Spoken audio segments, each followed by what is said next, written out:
Taking time out to hear about Baja, California and the Sea of Cortez this evening or afternoon, depending on where you are. My name is Darlene Salzer-Hall, and I'm a marketing manager here at Lindblad Expeditions. Just a couple things before we get started. If at any point you lose your connection to the video, to the presentation, just go back to the email invitation and re-enter the webinar through the link in that invitation. And also today you're going to see slides with photos and great info on Baja, and all these photos were taken on our expeditions. Also on the right-hand side of the screen, there's a box where you can type in your questions. We definitely encourage you to do that throughout the presentation, and at the end we'll take time for Q&A. And I apologize ahead of time if we can't get to every single question. We will provide an email address at the end where you can send any questions that were unanswered. So let's go ahead and get started. We've been sailing the Sea of Cortez for over 30 years, every winter since 1981. And the in-depth experience we offer there, combined with our diverse staff's knowledge of the region and their passion for sharing what they know, really enables us to provide you with the most in-depth experience in Baja. The Sea of Cortez is home to 39% of the world's total number of species of marine mammals. And in 2004, actually, the islands of the Sea of Cortez were named a UNESCO World Heritage Site for their value in their pristine state. We have over 50 years of expedition travel experience all around the world. Our founder, who you see here, Lars Erik Lindblad, he was the first to bring lay travelers to Antarctica and the Galapagos, and the first to lead expeditions to the Seychelles and Arctic Svalbard. And today we're led by his son, Sven Olof Lindblad, who's now up on the screen, and really proud to carry on the traditions of his father. And since day one, we have always had a very strong commitment to environmentally responsible tourism. In 2004, Lindblad entered into a strategic partnership with National Geographic. It was a natural alliance on many levels. Both organizations care deeply about exploration, discovery, conservation, and inspiring guests to explore and care about the planet. And the partnership offers unparalleled benefits to guests. It's the only way to travel with National Geographic experts, which include some of the world's top photographers, naturalists, and adventurers. Our staff, I cannot say enough about our staff. As one guest put it so well, if I could remember everything that they told me, I would have another year of college under my belt, which I think sums it up. But we have the most robust expedition team in Baja, and there's a wide variety of expertise there. Every voyage sails with 6 naturalists. So for you, this means more learning, more personal attention, more flexibility in different activities that we offer, kayaking, hiking, zodiac exploration, so that you can choose among different things operating at the same time. And speaking of staff, I am thrilled to introduce you to Ralph Lee Hopkins. He is a National Geographic photographer and founder of our expedition photography program. He's led photo expeditions in Baja and all over the world for many years.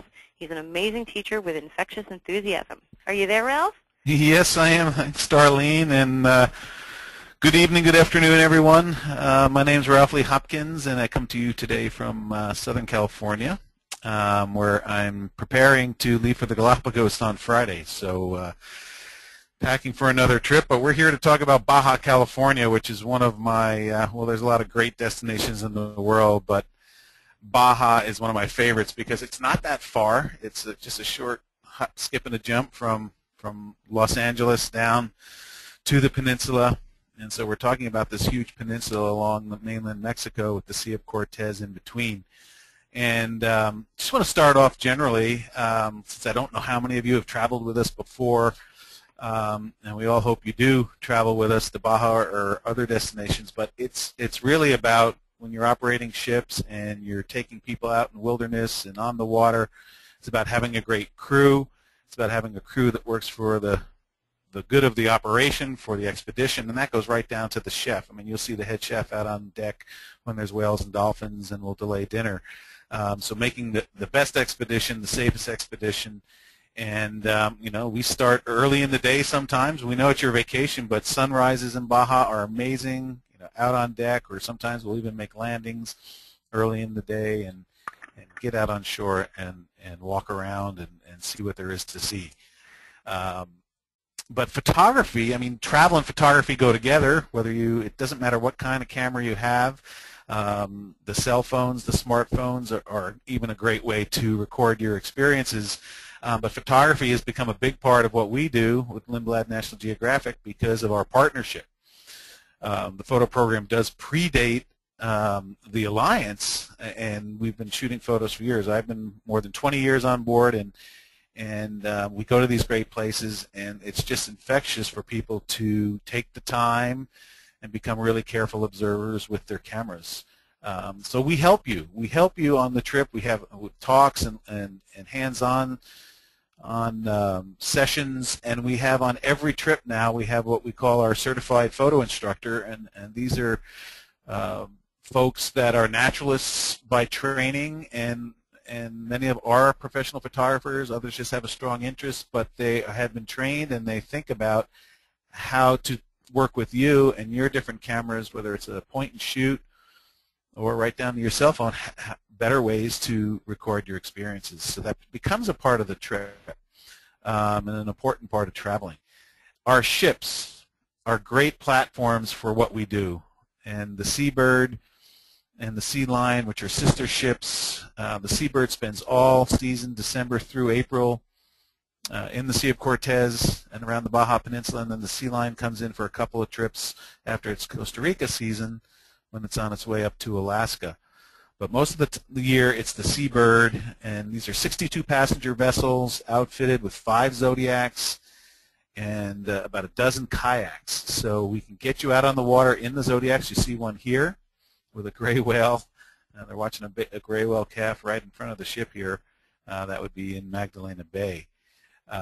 So we have the great setup. Everything is just set up for exploration and for comfort and for exploring the places we go, because these are shallow draft vessels that can handle narrow channels, get close to shore, and then we take you ashore by Zodiac.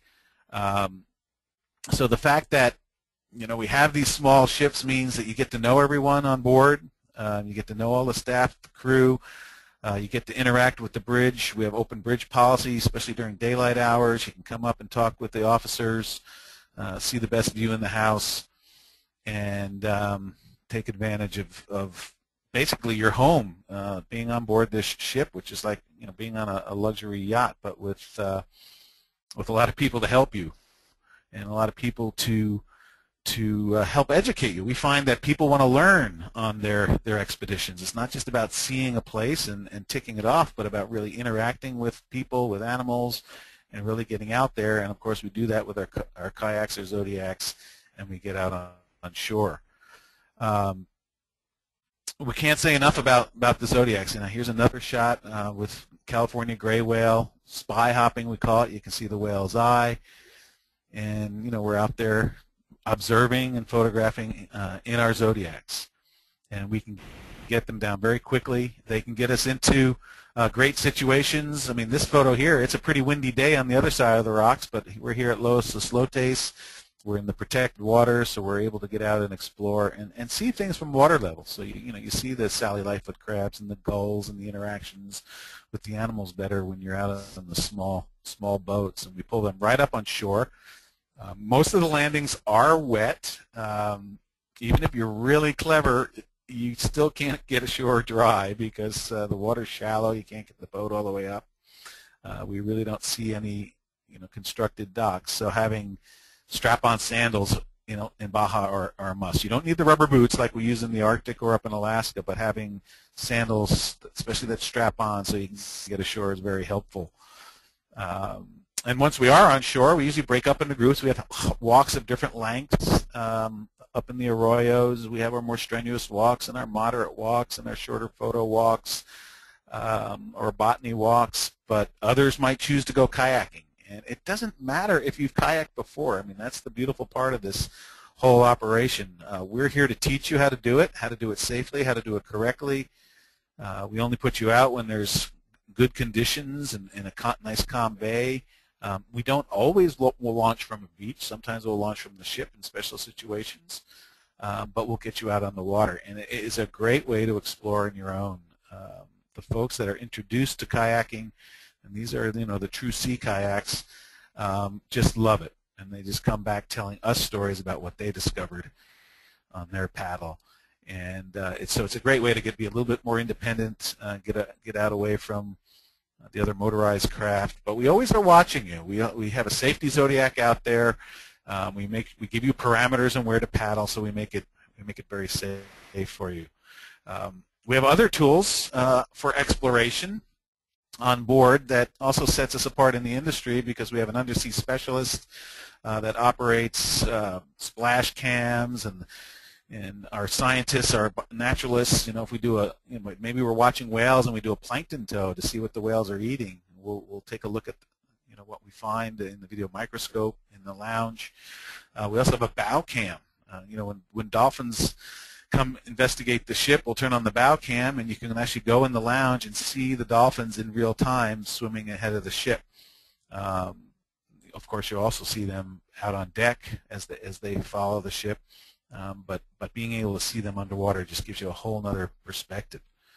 We have a hydrophone for listening to the animals underwater. If we do hear whales sing, or especially trying to hear the sperm whales making their sounds. And so we're pretty well outfitted. Like I said, the undersea specialist you'll have the opportunity to go snorkeling and swimming on the trips, especially with the sea lions at Los Islotes. That's actually me in the frame here with my camera with a sea lion pup checking me out. That's Carlos Navarro, one of our undersea specialists, with his camera. And this footage gets shared. We will have in our recaps at night over cocktails. Usually the naturalists will talk and answer questions about the things we've seen during the day, show photos and show videos, and that includes the underwater video, which will also be added to the voyage portfolio, which is a video made by a videographer during the trip that is for sale at the end of the trip. So our itineraries, there's a number of different ones to choose from, and bear with me as I go through them. And we get a lot of questions on what are the differences between the trips. The trips operate between December and April, and I just want to say right up front that you see whales and dolphins on all the trips. Baja is, bar none, the best place in the world to see whales and dolphins from December on through April. Now, what species of whales you see depends on the time of year you go.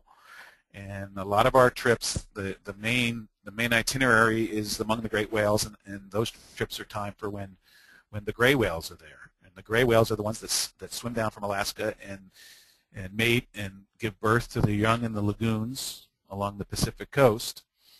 So that happens and so they'll just start with that between January and March. That's the Among the Great Whales trip. And so that is the trip that you see the gray whales. However, on our other trips, you see whales and dolphins, and also have more time for exploration because you're not going around to the Pacific side, so they have many things to offer. So we have the Journeys in the Sea of Cortez. If we just start from the top here, that's December and early January during the holiday season, which is very popular with families. The trip starts in La Paz, and you have islands just offshore, Espiritu Santo and other islands in Loreto Bay National Park, where we explore on those early trips. And sea lions, dolphins, seabirds. We also go ashore in Loreto, where the first mission is. The second trip being the Baja Land and Sea Photography Retreat. And this is more of a photography intensive. We start on the land, and then we go to the ship to put into practice what we learned in the classroom. Of course, the Among the Great Whales that I mentioned. And then late in the season, that is in our early spring, but it's April, we have a trip that really explores the Sea of Cortez. We call it our Whales and Wildness trip. And it's spring in the Sea of Cortez. And again, it's a great time to be there for the flowers, for the whales, and for the seabirds. So the early trips, Journeys to the Sea of Cortez. Again, this is great family trips. We're talking now about December, although I understand one of these dates might be sold out now, so check with your specialists. But there's some specials going on that you'll hear from Darlene at the end. And if you've never been to Loreto, which is where the first mission was established on the Baja Peninsula, It's a very interesting town, and this is the only trip that is scheduled to visit Loreto. You can see here on the map, the big Baja Peninsula with the Sea of Cortez in between the peninsula and mainland Mexico, and we spend the entire time in these early trips in the Sea of Cortez, which is the place to be, where the islands are, where the sea lions are, where we can get ashore and go exploring. And of course we get in the water as well. So you'll want at least a point-and-shoot camera that you can get wet, so you can take pictures with the sea lions. And this is one of those Galapagos-like experiences where the animals are there and they're as curious about you as you are of them. And again, these early trips are great for families. We have a lot of families that come on board during the holiday seasons. Dolphins, if you've never been with dolphins in the wild, they're amazingly playful and also curious about the ship. You typically see two varieties, the common dolphins or the long-beaked common dolphins that sometimes get together in groups or pods of super pods, we call them, in hundreds if not thousands. And then also the bottlenose, the larger bottlenose dolphins. So there's a lot to see out there. Of course, there's the seabirds, from the almost cartoonish brown pelican on the right. There's tropic birds, there's terns, these are the red-billed tropic birds flying in formation on the left. There's blue-footed boobies, brown boobies, cormorants, herons. There's a lot of great birding to be done as well, as many of the islands are nesting habitat.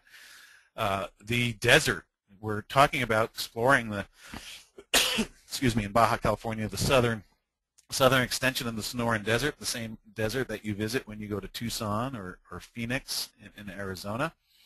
And in Baja, though, the large columnar cacti that you see in this photo are the cardone cacti, and of course up in in Arizona it's the saguaro. So the cousins cardone, they're some of the largest cacti in the world. And you're also seeing here also the kind of mythical bujum tree that we sometimes visit on our trips in April, where we get up north along the peninsula, where these trees, they're endemic to Baja California and mainland Mexico, these bujum trees. Very famous kind of mythical tree. Of course, there's the Sally Lightfoot crabs and all the usual suspects along the shores, and when we have time, no matter what itinerary we're on, we'll take time out when conditions are ideal to have a dinner on shore, complete with beach chairs, bonfire, and marshmallows. And we enjoy the desert night and do some star watching and storytelling around the bonfire in the evening. So the journeys to the Sea of Cortez now, the photo expedition I want to tell you about, we have two trips that are happening in early January. One is a week-long trip. I'll be on board. Flip Nicklin will be on board. We have a couple other Nikon photographers, Bob Smith and Lane Kennedy, who are on board. And this will be a little bit more of a photo-intensive trip, certainly taking advantage of the light and any wildlife sightings like we do on every trip. But this happens in early January. On all of our trips, we also do science.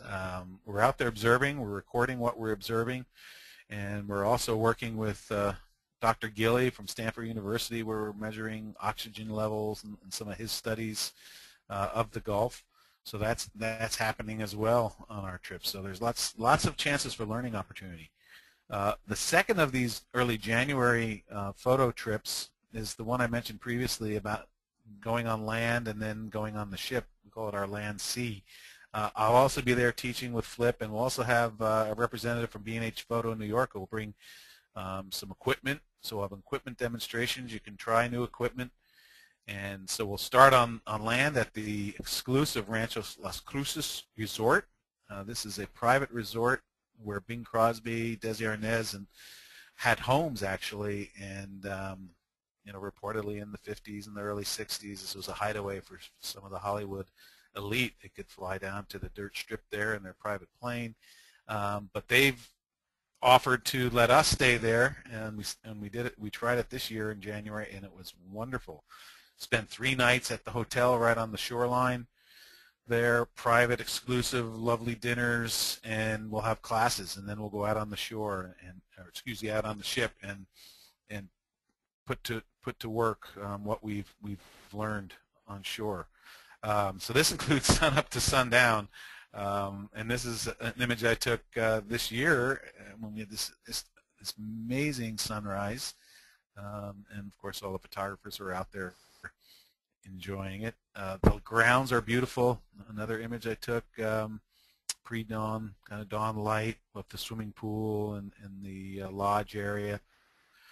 And it has beautiful coastlines as well. So you don't have to, the beautiful thing about our trips, even our photo trips, is that everyone doesn't have to be a photographer.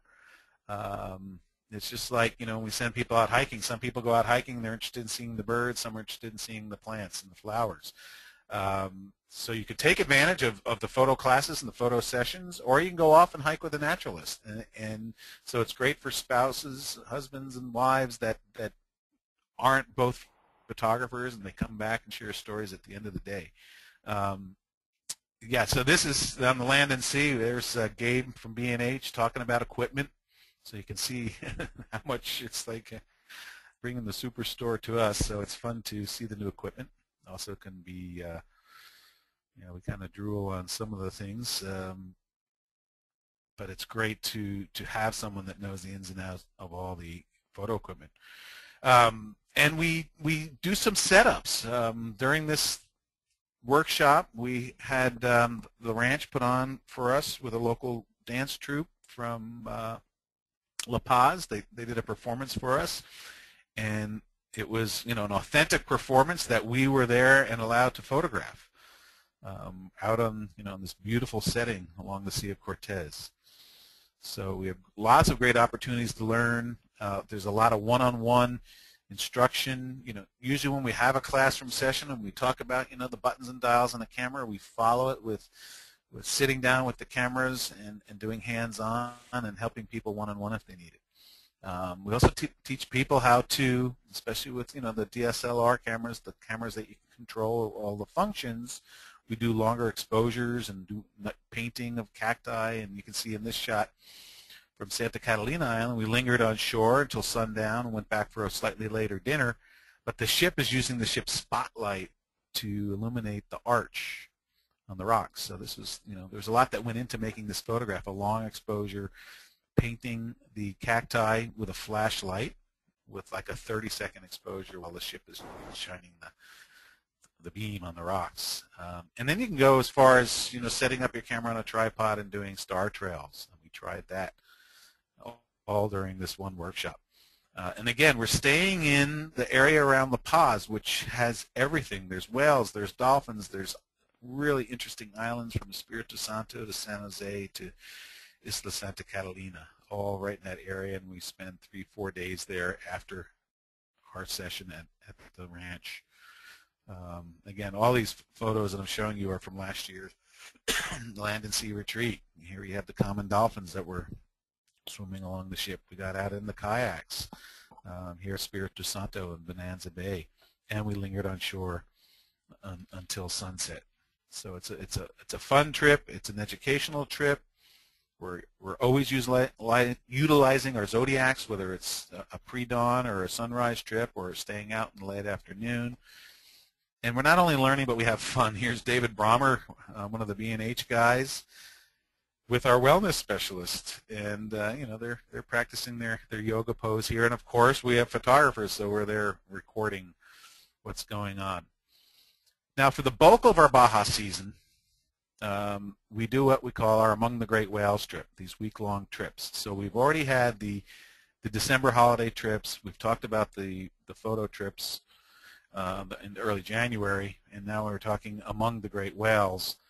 And these are the trips that go from the Sea of Cortez around to the Pacific side in the lagoons of Magdalena Bay, because the gray whales are there. The gray whales migrate. They get down there in mid-January or earlier, and then have their young in late January, and the calves get older, and then they finally migrate in late March, early April back to Alaska. But during the time that they're here, They're very curious, they're very inquisitive, and they're interested in seeing us as well. So with luck, we get very good looks at the gray whales, and that's among the great whales. And so you can see how this is a longer itinerary in terms of the distance, but not in terms of the time.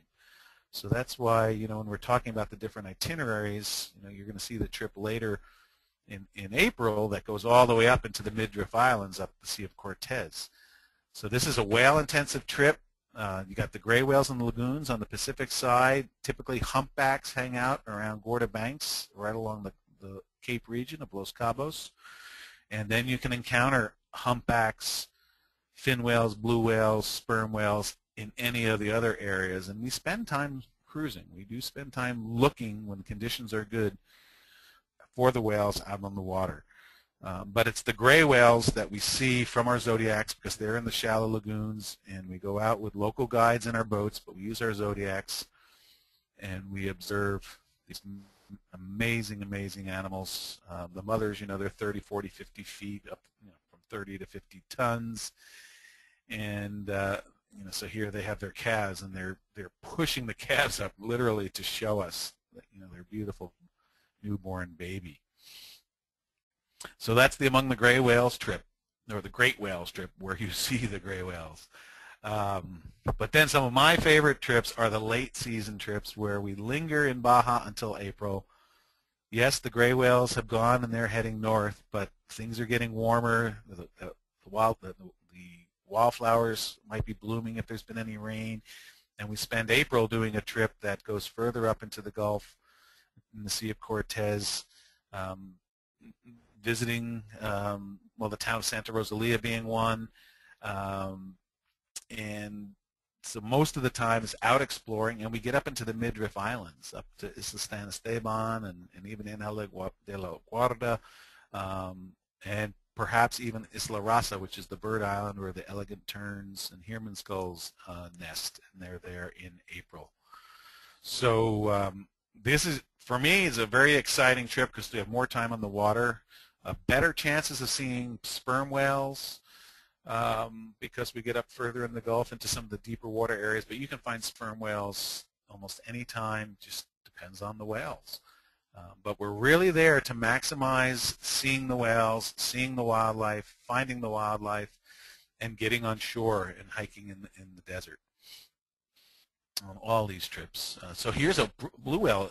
The reason the whales are there is because the waters are so productive. The deep waters in the Gulf, and then the upwelling currents that brings it up into the zone where the light hits it. And so, the plankton and the phytoplankton, the zooplankton, all work together. And the largest animals, the blue whales, the fin whales, are eating some of the smallest food, being the plankton.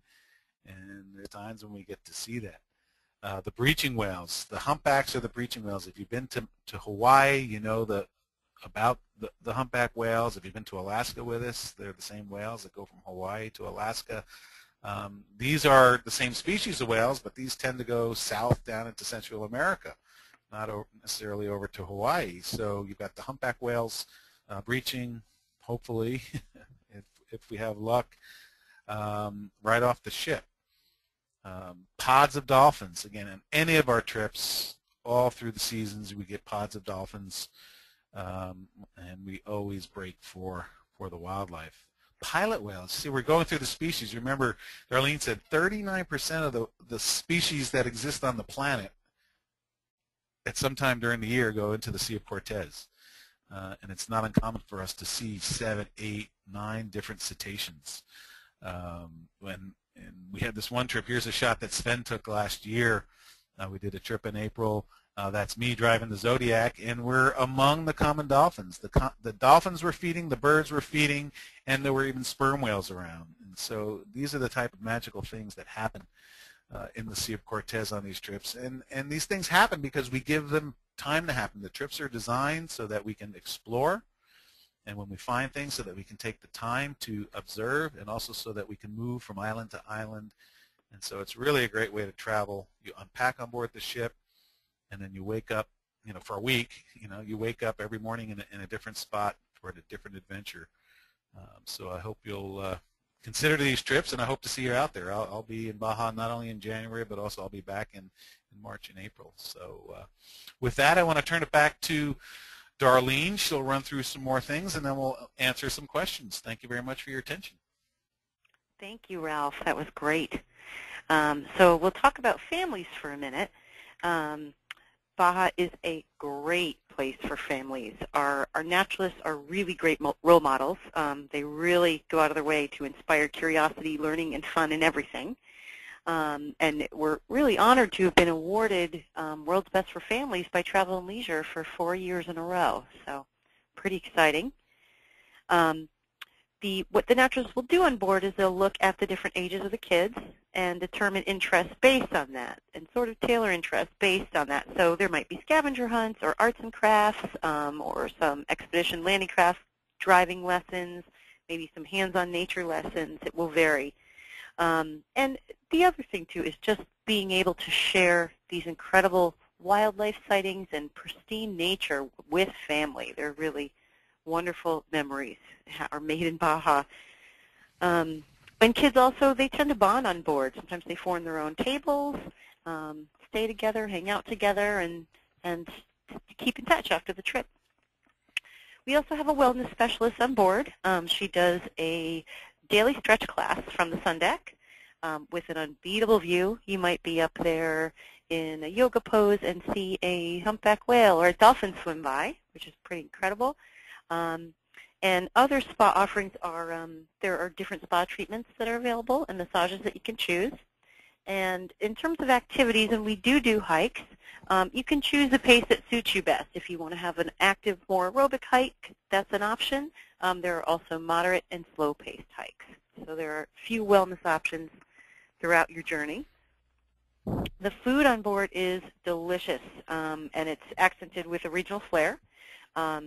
So there are some Mexican specialties on there, pozole, stuffed poblano peppers, sometimes a taco bar, plus fresh local fish is a big part of the menu. And there's always a variety of meat dishes and a vegetarian option at every meal. We also serve local and sustainable food options as much as possible. And you're encouraged to try everything. So you don't have to just choose the meat dish or just choose the fish dish. You can have a smaller portion of both, which is nice if you like variety in your eating. We also have unassigned tables in the dining room. So the atmosphere is very informal, very good for mingling and getting to know the expedition community on board. Unique to us, we have a video chronicler. And this is someone, a professional videographer who's on every voyage, and they're there to capture these once-in-a-lifetime moments.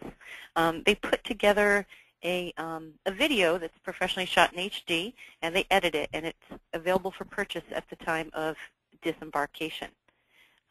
And it's great that someone professional is doing this for you, because you can be there enjoying it. Well, they're capturing the best. Our commitment to conservation has always been strong. They were through the Lindblad National Geographic Fund, and with local partners in the area, we support different conservation priorities around the Gulf of California. So this means you can travel with a peace of mind that your presence in the region furthers efforts to understand and protect this really pristine part of the planet. Some of the current projects include sustainable fishing, ocean conservation, empowering local communities, and seabird research. And next up, we have a list of the different photographers, National Geographic photographers that are on board on different itineraries and dates. So on our Journeys in the Sea of Cortez itinerary, Michael Melford, who's pictured here on the bottom left, is an amazing photographer. He'll be on December 14th.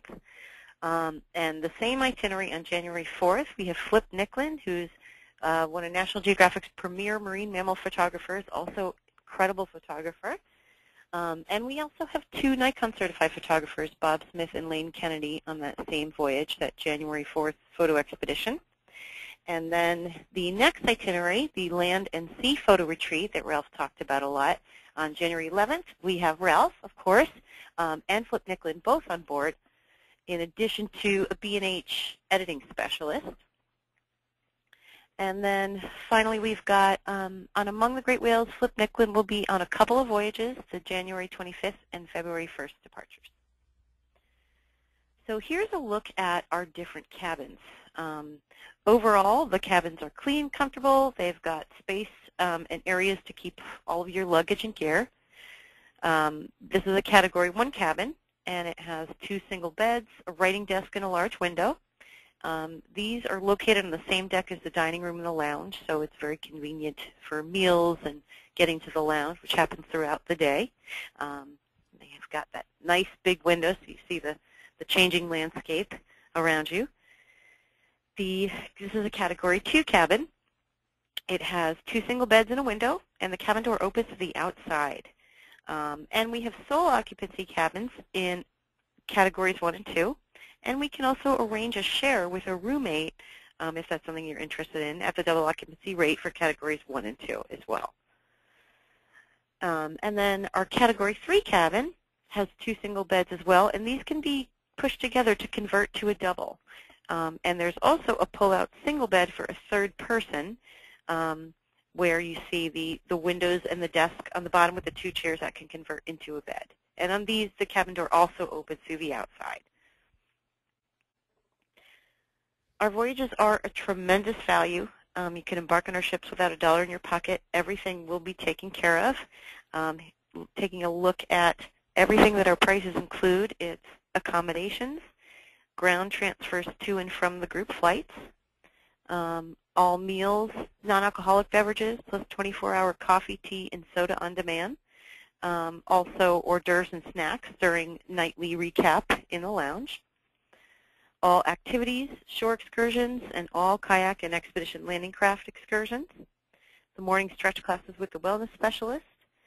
Tips, taxes, port charges, and service charges, although gratuities to the ship's crew is at your own discretion. And the services of our expedition team. They do a complete schedule of talks and presentations based on what you're seeing on the voyage, so expand on those themes. And in addition, full pre-journey info, including what to pack and a reading list. And we want to take a look at the Lindblad National Geographic difference in Baja, California. You travel with the region's largest and most knowledgeable expedition team, and they are so dedicated to seeing that you get the most out of your journey. You learn more through our alliance with National Geographic. We've got the Lindblad National Geographic Certified Photo Instructor on every expedition, plus NG photographers on select expeditions as well. The tools for exploration that Ralph talked about really make the experience especially rich. Kayaks, the expedition landing craft, bow cam, hydrophone, video microscope. Our undersea specialist reveals more of Baja's wonders for you. As the pioneers of expedition travel, and with over 30 years experience sailing in Baja, we really know it better than anyone. And flexibility and choice are a hallmark of our expeditions, and it's really amazing to see how staff will seamlessly change course to maximize wildlife sightings.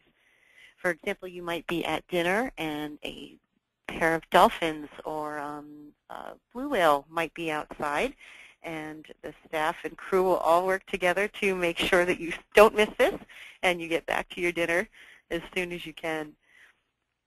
Our commitment to conservation ensures that your visit will be a force of good in the region. The cuisine, I mentioned, fresh, delicious, and sustainable. And we also can accommodate dietary restrictions on request. The video chronicler on board, recording this once-in-a-lifetime experience.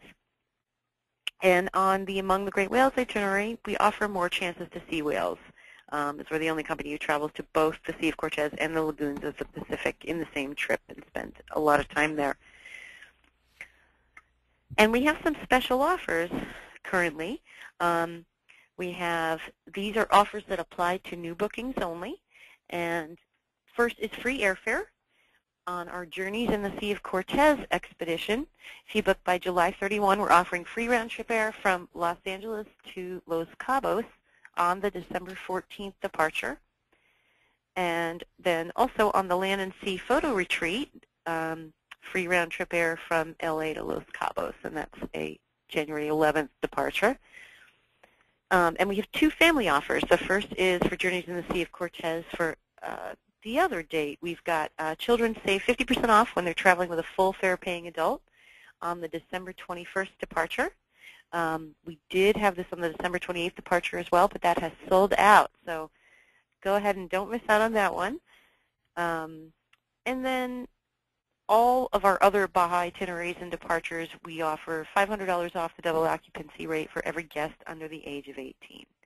And these special offers apply to new bookings only.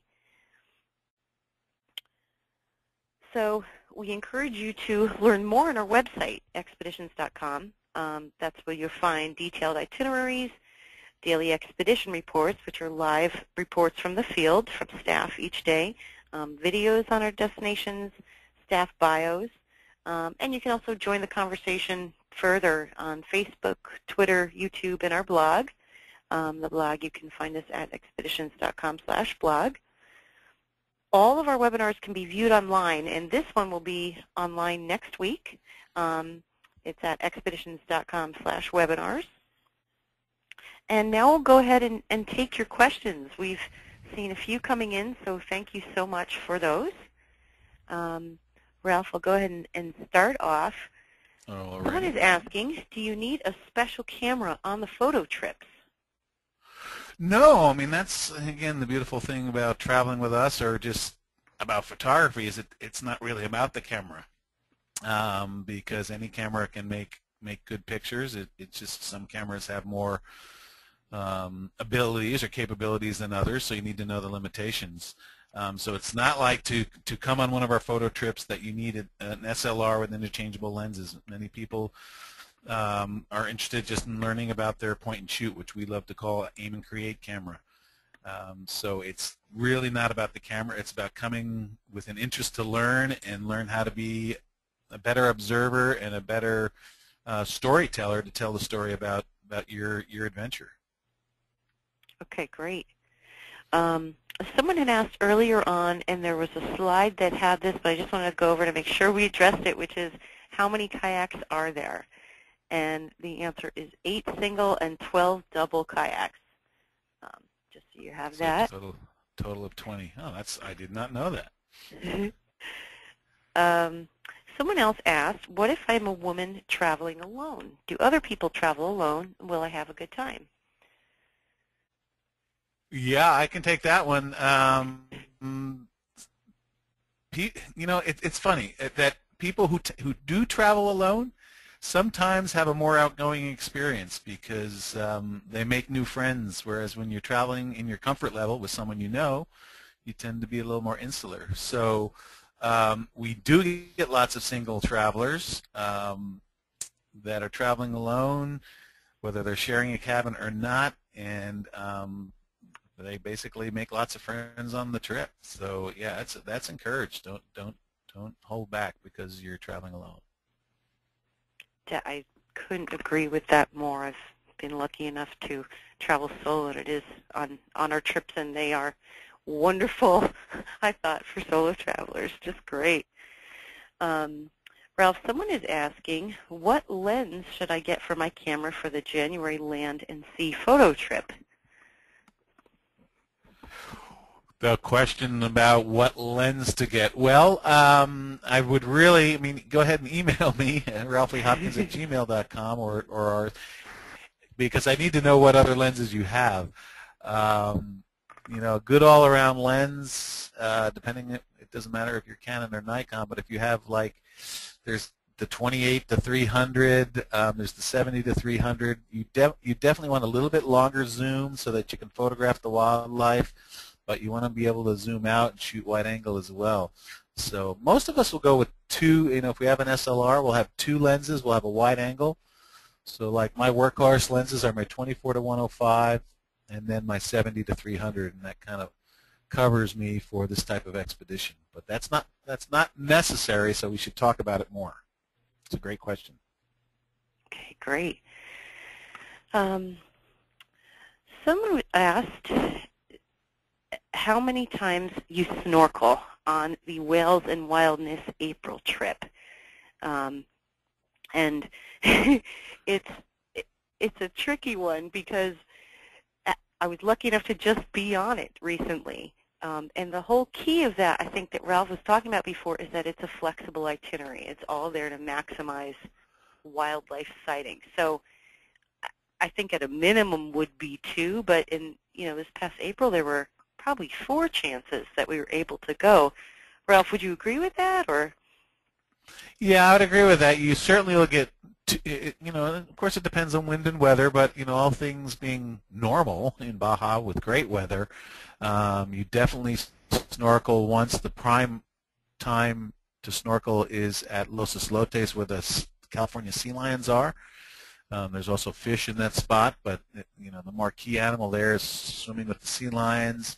And then at Santa Catalina Island, there's a great spot to swim below the arch there with lots of fish. But that's a longer trip in terms of what we're going up further north in the Gulf, so there could be a couple other chances, depending, wind, whales, and wildlife sightings. Exactly. Okay, great. And someone is asking, do you need to be able, if you're a first-time snorkeler, will there be instruction? Do you need to know how to do it before you come? No, of course. The same thing with kayaking. No, we actually we pride ourselves in getting people in the water who have never snorkeled before.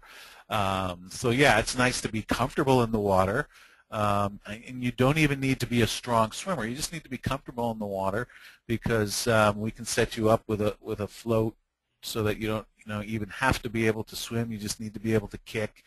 So it's not about diving down deep. So we will teach you. We have all the gear. We have the snorkels, the masks, the fins, and wetsuits as well, because Sea of Cortez is beautiful, but it's not the Caribbean. It's not really warm water. So we do snorkel in wetsuits. Okay, great. And someone is asking if you're slow, or like how is the condition of a Zodiac trip? Is it a rough trip? Is it bumpy? What level of physical shape do you need to be in? Well, for a Zodiac, you're literally sitting there. So as long as you can go down a couple of steps and listen to instructions and sit safely on the pontoon, you're set. So we can get people of all abilities, on a Zodiac. In fact, that is the #1 way to see things if you can't get out on shore and walk, or you're not interested in getting out on shore and walking. So the Zodiac is really the great equalizer. Everyone can go out and do a Zodiac trip. Okay. I answered that question. And someone was asking, what is the average age of children that come on the expeditions?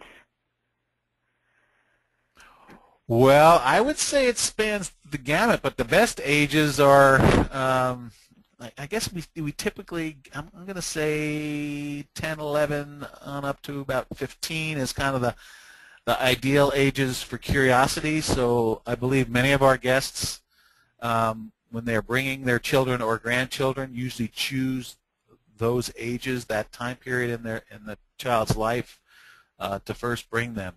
The older kids are starting to get a little too cool to go on vacation with their parents or their grandparents, and the younger ones I don't think get it as much out of it. But that's not to say that we haven't had amazing 7, 8, 9-year-olds on board as well. But I would say that 10 to 13 is probably the ideal age. Okay. There are a couple questions coming in about snorkeling with other wildlife. Is there any opportunity to snorkel with whales or dolphins? Oh, I dream of swimming with dolphins. Typically not. That's not to say we haven't had, I think once in 20 years, I remember a time where dolphins came by and checked us out when we were snorkeling with the sea lions. But it's really about the sea lions and the colorful fish, and seeing what little stony corals or soft corals might be around. There's not opportunity to swim with the whales typically, and it would be very hard to pull off as well. So yeah, don't get your hopes up on that one. But we all dream about it, and the best way to experience, especially the big animals, the whales, are from the Zodiac or the ship. That's where you get the best views and the best experience. Okay, great. And Ralph, do you know a sense of the average day and night temps in February? February, yeah. Well, during the day, out on the water, it's very comfortable. You know, it's in the 70s, I would say. The mornings could be in the 60s, and the days on the water can be in the 70s. As the day warms up, and if you were going out on a hike, you know, it's going to get into the 80s on land. If it's unusual February, it could even be a little warmer than that. And then nighttime temperatures might dip down into the 50s on the water, low 60s. So really you need a windbreaker, maybe a fleece or a vest, and that's about it. Okay, great. It's pretty perfect. And someone is asking about what happens if I hurt? Is there a doctor on board? Excellent question. Yes, we have ship's doctors in Baja, and so you're well taken care of in that regard. Should anything happen, and you're also a very short flight back to the States as well. So yeah, no concerns there. Okay, great. All right. Well, I think we've addressed most of the questions coming in. Thanks, everyone, so much for sending these in, for your time. Ralph, thank you so much for taking us through this and our different itineraries. And you just bet. to recap, My pleasure. Oh, great. And just to recap, we will have this webinar online next week, and for everyone who attended, we'll also send you an email with a link to it in case you want to watch it again or get more information. So thanks, everyone. Have a great night.